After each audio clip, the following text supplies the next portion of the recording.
2018. Deadline for submission of entries is on July 9, 2018. See posters and flyers for details. Per DOH, FDA CFRR Permit Number 0736, Series of 2018.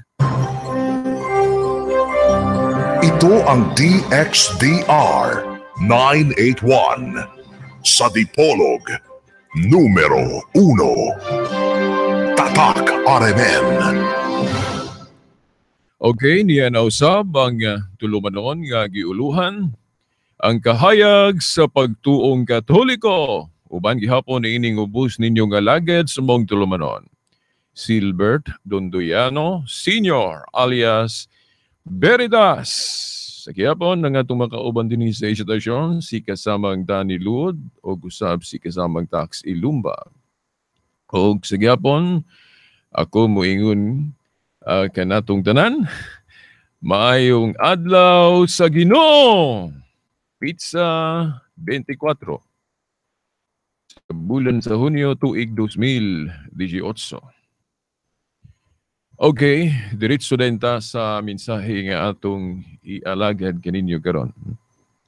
Sa miaging Domingo atong gihisgutan ang mahitungod sa bahin sa napulo ka sugo.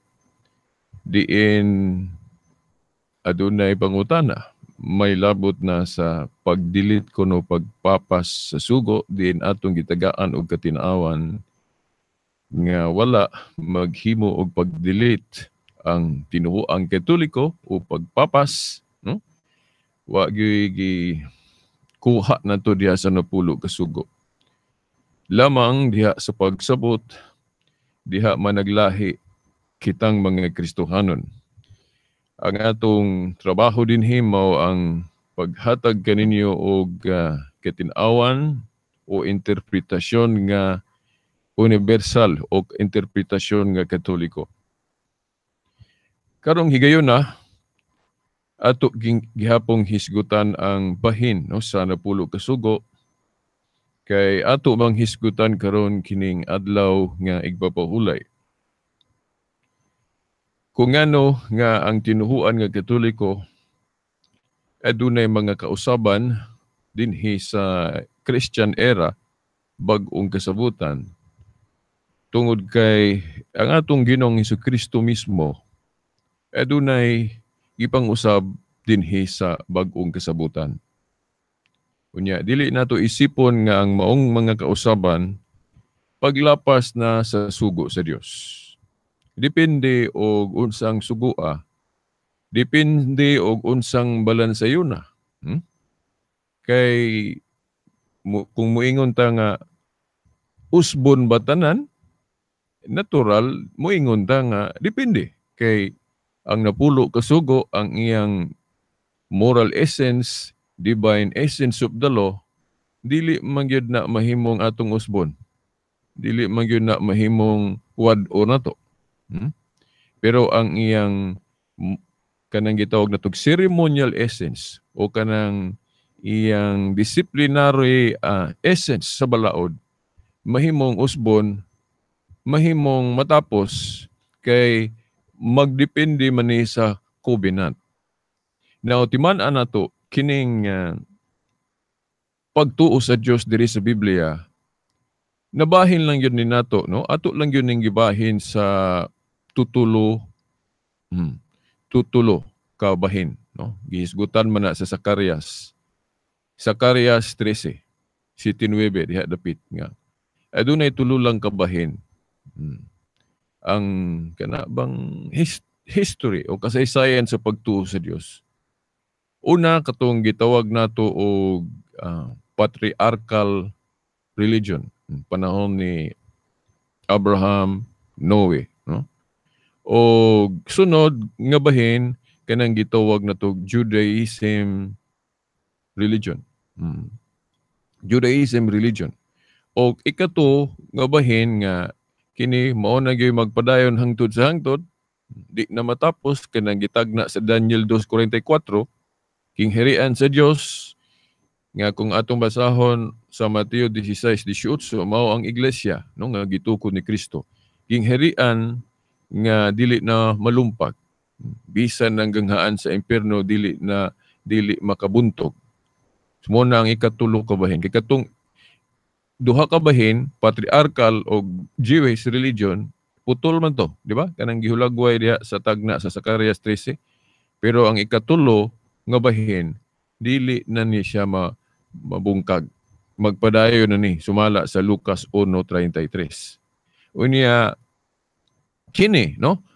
Actually, generalmente nabahin ra gyud ni sa duha ka covenant. Duha ka covenant.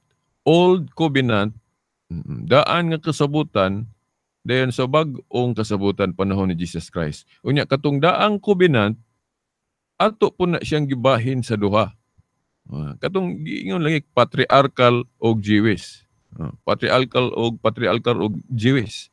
Unya matag covenant o matag higayon din ang Dios makikistorya nato. Naagyon na siya pilion nga mo'y silbing mediator o tigpataliwala. Pananglit panahon ni Noe o siya mo'y silbing tigpataliwala. Abraham. Dayon panahon ni Moses, no, sa Jewish religion, siya mo'y silbing mediator. Bot pasabot ang Dios makikistorya pinaagi ni Moses. So kinahanglan maminaw gyud ta ni Moses. So kung tuat sa maong panahon dili kay ditsuhan na is Ginoo, kinahanglan siya gipili nga mediator. Mo na sa daan nga covenant.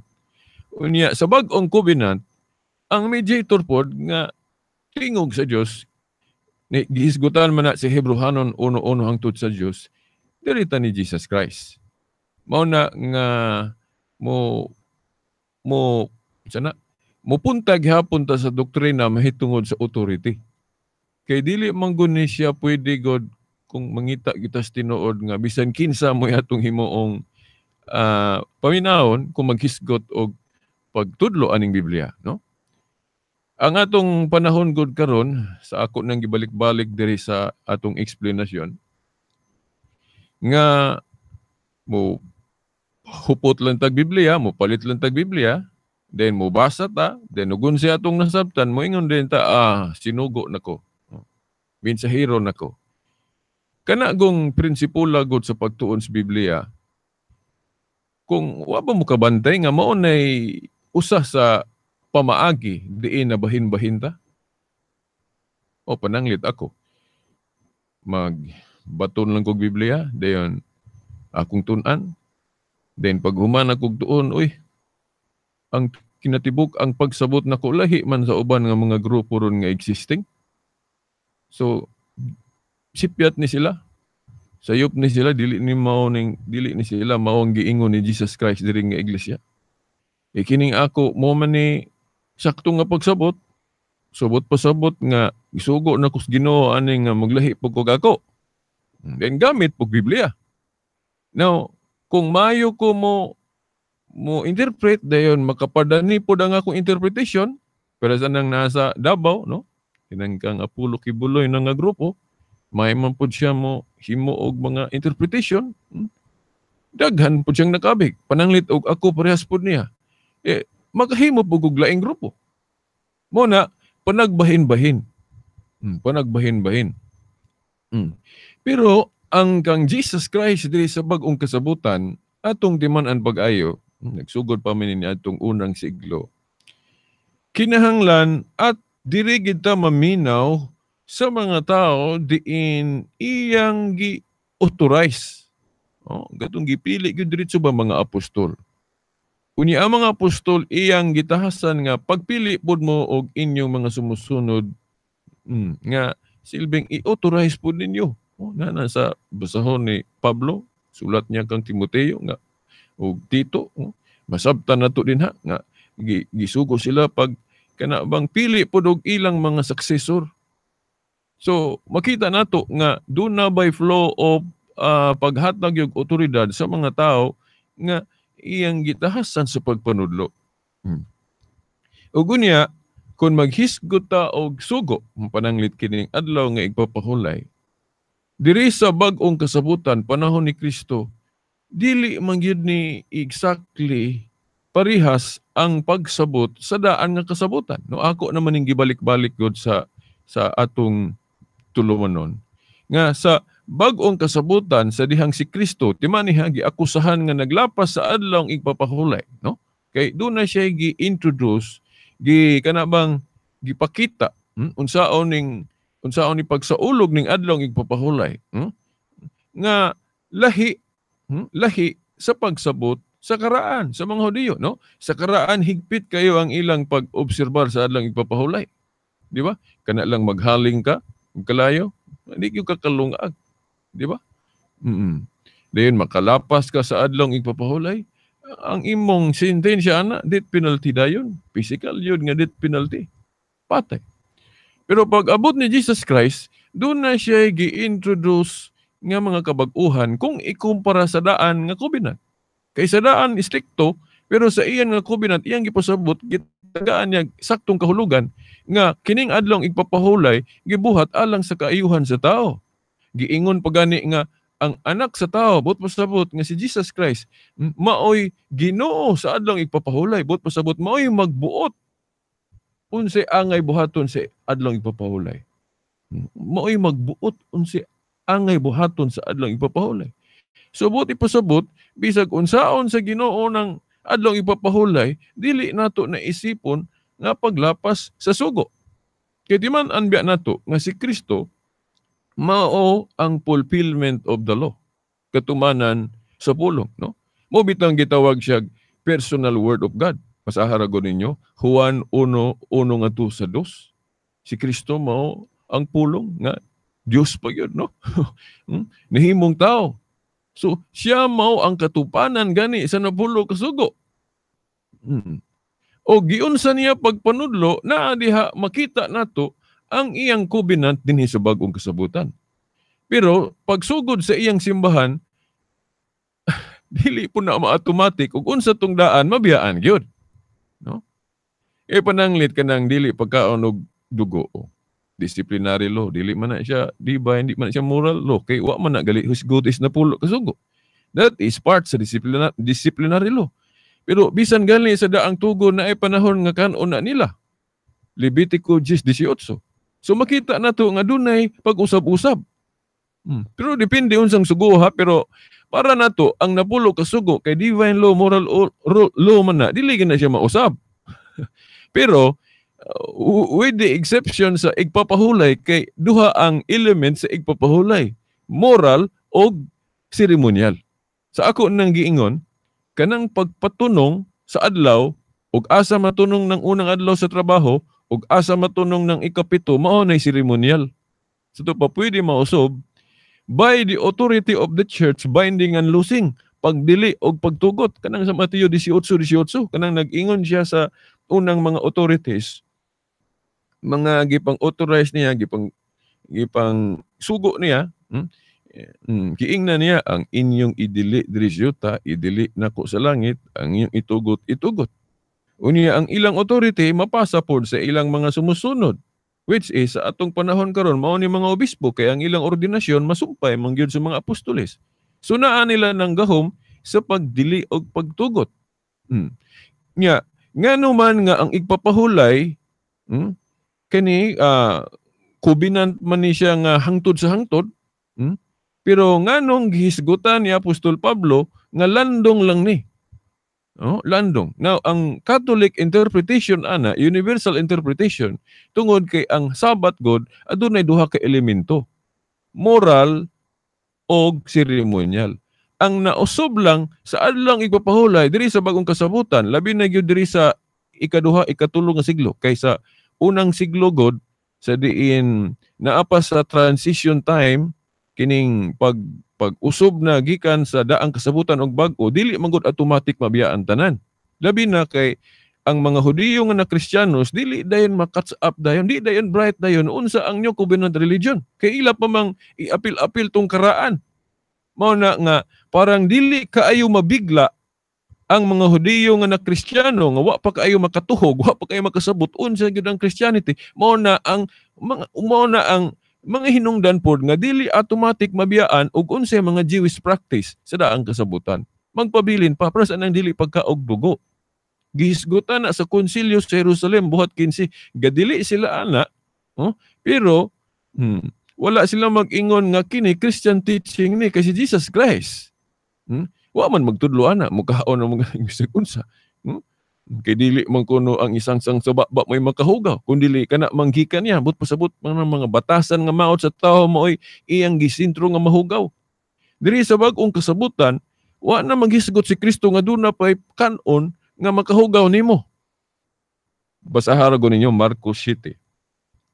Marcos Kapitulo 7, tudling 18, versikulo hangtod 23. Naghisgot si Kristo dinhi nga dili na isipong mahugaw na unsay bisag unsay isang-sang subaba niya. Basahan ko Marcos 7:18-23, ang inyong panabot samar sa uban, wala ba kamo makasabot bisan unsa nga mosulod sa baba sa tao dili makahugaw kaniya? O tanawa. Pero sa daang kasabutan ni naa gyud. Kanang baboy, isdang ulay himbis kay mo man to ilang kubinat. Pero sa kang Kristo nga kubinat dili na isipong mahugaw kung si isang-sang baba but pasabot kanon. Pero kahugaw ni nga ceremonially dili ni ingon biologically kay basig na making-irgo nako. Kanang biological nga kahugaw nga pananglit dunay mga bakterya nga makadaot sa lawas. Lahi na, kay ang gisgutan nato nga kahugaw diri is spiritual. Ceremonial nga kahugaw nga gidili na sa daan kay giisip nga mahugaw. Mo na ceremonial nga kahugaw pasabot dili nang biological, kay biologically unsay laing term na basig na siptat ko ang terminong gigamit. Kay ako gani bisag mukaon ako og baboy pero dili man ko paras ng uban nga kusog kayo maglikay pa man gani ko. Pero ang akong rason for health reason. Ana ba kay hadlo ko ma-high blood o unsa diha. Pero dili na rason tungod sa religion kasi religion diri sa panudlo ni Kristo dili na isipong mahugaw. Di ba? Although may hisgot nag health reason mahimong maglikay ta kay sumala po ni San Pablo Roma 14 dili man puta maghukom sa mga tawo bisag unsay kanon. Di ba? O sa mga tao pod nga kanang utanon re kanon ba di ta maghukom. Di po ta maghukom sa mga taong bisan unsay kanon kay mao man yun ninyo covenant teaching ni Jesus Christ. Di ba? So, parehas pod anang tuli Ang tuli diri sa bag-ong kasabutan dili na requirement sa Christianity. Di ba? Ang tuli karon for health reason na lang. Di ba? Kay si Pablo naghisgot sa Colosas 2:11-12 nga ang circumcision of Christ baptism. So di ba? Doon ay kausaban? Di ba? Unya, kinigong igpapahulay sa ako nang gibalik-balik ninyo ang moral essence sa igpapahulay nga magpadayon nga kanang naagi pahulay. Dili gid mawala ng pahulay. Nya kanang adlaw nga pahulay diha ta himuon nato ning adlaw sa pagsimba, day of worship. Mo na sa Hebrehanon 4:9 giingon na agihapoy pahulay. Sa laing hubad na agihapoy Sabado. Pero kanang Sabado diha ambot pasabot pahulay, rest day. Dili na necessarily 7th day of the week. Kay lahi man nang moingon kag 7th day of the week o 7th day after 6 days works. Dili na unom ka adlaw trabaho ikapito pahulay.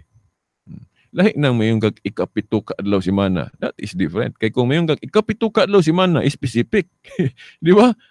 Pero ang balaod, dili man siya specific unsa nang ikapito bisan pagtanawon sa Jewish Encyclopedia. Ang Sabat yun, ikapito human sa unom ka adlaw sunod-sunod nga trabaho. So, but pasabot, any day sa usa ka semana mahimong ikapito. Di ba? Nga naman, kay kung musugod kag Lunes, imong ikapito Domingo. Di ba? Magsugod kag Domingo sa trabaho, ang imong ikapito Sabado mao tong sa daan nga kubinan. Unya, ingon si Pablo nga landong tong igpapahulay sa una. Ngano man kay ang igpapahulay nga gitumbok niya kadto mang matunong nag ikapito ka adlaw semana. Nabasahon ra ko nako ning Kolosas mga tinahod nga tigpaminaw Sa Kolosas 2:14 hangtod sa 17 giingon. Gipapas niya ang tanantang mga utang. Lakip ang mga kasabutan bahin niini na. Tanawa na yung mga kasabutan nga gipangpapas mo nang dili gyud parehas ng bag-ong kasabutan o kanang daan Gipapas niya ang tanantang mga utang, lakip ang mga kasabutan bahin niini. O giwagtang niya ang tanan, pinaagi sa paglansang niini dito sa cross. No, ato ning i-formula katuning daang kasabutan. Sa buhat 13:39, gihisgutan gani po ni, no, giingon, dili kuno ta matarungon sa daang kasabutan. We are not justified by the law of Moses. Itong daang kasabutan. No? Kay, ngano man, matarungon ta, diri sa covenant ni Jesus Christ. But pasabot, diri sa gipanudlo ni Jesus Christ. Timan ni biha si Jesus Christ din sa bagong kasabutan, wa siya magtudlo. Katong magbalik-balik siya, kay nagrespeto man siya sa adlang ipapahulay sa mga Hudiyo. Kay wa man siya muanhi aron pagguba, pagtuman man. Pag-ari ni Jesus Christ, iya pa nang gibalon ng tanang mga Jewish practice. Apil gali ng pista nga karaan, nga diri sa Colossus undangan naman na. O manggali niya akong gibalik-balik og pangutana sa mga Seventh-day Adventist hangtod karon wala pa ko kadungog og tubag. No? Kung tanang gibuhat ni Kristo sa bag-ong kasabutan sundon jud nganong wala may pista ang mga Seventh-day Adventist. No, si Kristo tigtambungan magpista sa mga Hudiyo. Mo na atong ipatubag nila sa atong mga igsoong Seventh-day Adventist kay ila man kung gamiton ng Lucas 4:16 nga si Kristo kada adlaw ipapahulay sa Sabado kay mo man to ilang ipapahulay gid sa una. Magbalik-balik si Kristo kay manudlo diha. Nya ingnon din nila, sabton din nila nga Sabadista si Kristo kay sige ana sa aling papahulay nga Sabado. Dili man na siya maugod nga argumento kay kung mainsakto na Sabadista pud dining mga pare namo o kaming mga Katoliko nga magsimba pug Sabado kay taga-adlaw na mangali among simba. Magmisa man pug Sabado ng pare. Dili na no. Dili na ingno ana. Si Kristo sa adlong igpapahulay, dili yung ka makakita diri sa Biblia nga nagtudlo siya nga kanang 7th day of the week nga igpapahulay ipadayon na. Mo ni atong hagit sa mga 7th-day Adventist nato mga igsoon. Kay nagrespeto man si Jesus Christ sa adlong igpapahulay sa mga Hudiyo kay observant jugod siya, no? Dili lang kay Sabado yang girespeto. Hasta na mga pista nga Hudiyo. Nga si Pablo giklaro niya sa bagong kasabutan dili man ta matarungon ana Colossus 2:14 hangtod 17. Kay landong lagi ng mga sugua pero sa bag-o pa ang simbahan natural dili mabiyaan diretso ang mga Jewish practice. Kay mabigla man ang mga Hudiyo. Magsamok pagali sila si Pablo galik si Pedro nagkasungi ana. Kay doon na to'y gibuhat si Pedro nga sakto unya iya siyang gibiyaan kay nahadlok siya mga Hudiyo nga wa pagkasabot masuko. Mo nang gibiyaan sa niyag mga hintil. Di ba? Di na ako na-explain kay mataas na pug kay ko ana. Di ba? Mao na nga usa na sa hinungdan nga kana galing dili pagkaog dugo ila pang gidili. Pero dili na new covenant teaching ni Jesus Christ kay si Jesus Christ gali iyang dugo iyang ipakaon. Painom pa gani. No? Sa San Juan 6 sa sakramentuhanong pamaagi pagkaon ni Kristo iyang dugo sa sakramentuhanong paagi mao ni terminology nga gigamit sa Katoliko kinsa tong moinom sa akong lawas o mukaon sa akong lawas ug mainom sa akong dugo makabaton og kinabuhing dayon. Di ba? Pero sa Council of Jerusalem giapil po na nila nga disciplinary law nga bawal paghapon. Pero ang atong mga obispo na may authority, kanang authority sa mga apostol nga naa sila gahom paglugak og mga disciplinary law o pagtuman, ang mga obispo naapod. Pagtan-aw sa mga obispo sa Council of Florence nga oy kining pagdili sa pagkaog dugo disciplinary law man Jewish practice man So mahimong i-abrogate nato ni kay naa man nato ng authority sa mga apostol nga ang inyong idili diri syuta idili sa langit. Ang inyong itugot. Timan ibya, ang gahom sa mga apostol mapasa sa ilang mga sumusunod. Sama sa gahom sa Chief Justice, mapasa sa sunod niyang Chief Justice. Gahom sa Presidente, mapasa po sa musunod nga Presidente. Historically, mga obispong Katoliko ang nakasunod sa authority sa mga apostol. So naa nila ng gahom sa binding and loosing. Di ba? Kunya, kanang Sabat pod, ingon man si Pablo nga landong tong karaan, mao na nga ang mga obispo, ingon sa, oy, ilisda na to, ni kay landong, di man ta matarungon na tong daan. Ako na ning tiwasog basa ha. Gipapas niya ang tanantang mga utang, lakip ang mga kasabutan bahin ni ini, o giwagtang niya ang tanan pinagis paglansang ni ini dito sa krus, o pinaagi sa iyang kamatayon sa krus, gibuntog ni Kristo ang mga espirituhanong pangulo ug otoridad. Gipasundayag niya ngadto sa tanan ang ilang kapilihan. Busa, ayaw ninyo itugot nga may magsaway kaninyo mahitungod sa pagkaon. O, tanawa. Dili lang lagi ni new covenant teaching niya mahitungod sa kalanon, no? Busa, ayaw ninyo itugot nga may magsaway kaninyo mahitungod sa pagkaon o ilimnon o mahitungod sa mga adlaw nga balaan o sa kasaulugan sa bag-ong bulan o bahin sa adlaw nga igpapahulay. Kining tanan mga anino lamang sa mga butang umaabot apan ang katumanan mao si Kristo. Tanawa, gisgutan ni Kristo. Nga kanang igpapahulay, landong na, hinon, kining igpapahulay, doon na to'y yearly, lain putong weekly. Pero wala giingon diri gi-exception nga agawa sa weekly. No, igpapahulay meaning tanan. Weekly ka man o maun sa diha. Now, nganong gi-appeal ni Pablo sa mga ceremonial law ang igpapahulay? Kay naa lagi siya ceremonial essence kanang pagpatunong. Ceremonial essence man ang pagpatunong. Katong daan kuan man gitapos man ni Kristo sa krus, mao na nga kinahanglan mangita taglain, mao nang sa Hebrehanon 4:8 naghisgot na aglaing adlaw sa pahulay. Nya mao na idiskubriho na tugon sa adlaw na ang Katoliko mutudlo. Mao na ang adlaw sa pagkabanhaw. Mao na ang gisgutan ni San Juan nga nadiha kuno sa espiritu sa adlaw sa Ginoo, pinadayag kuno Dios nga sa exegesis ana Domingo ra ba gyud na. Anya sa Living Bible para ba gyud ang giingon, nag-ingon si Juan, nagsimba ako sa adlaw sa Ginoo. Domingo, di ba? Nya mo corroborate pa gyud sa disciple ni John, si Obispo Ignacio, kay nag-ingon siya dili na Sabat nga 7th day of the week kundi Lord's Day nga Sunday na. Di ba? Mao na nga atong timan-an mga tinahod nga tigpaminaw nga diri sa New Covenant doon na gyud mga kausaban. Pero dili na insigida na usob dayon tanan ha kay kana galing pag-abrogate sa dili pagkaog dugo. Council of Florence na mga 1400 na. Di ba? So ano man ko igong panahon, pastilan murag na kuan ko, nahangin ko sa sunod Domingo ato ning ipadayon kay nagtuo ko daghan pag yung kalibog ang uban karon, okay? Hangtod sunod Domingo pohon samang oras ug istasyon, no? Sa ngalan sa Amahan, sa Anak, sa Espiritu Santo. Amen.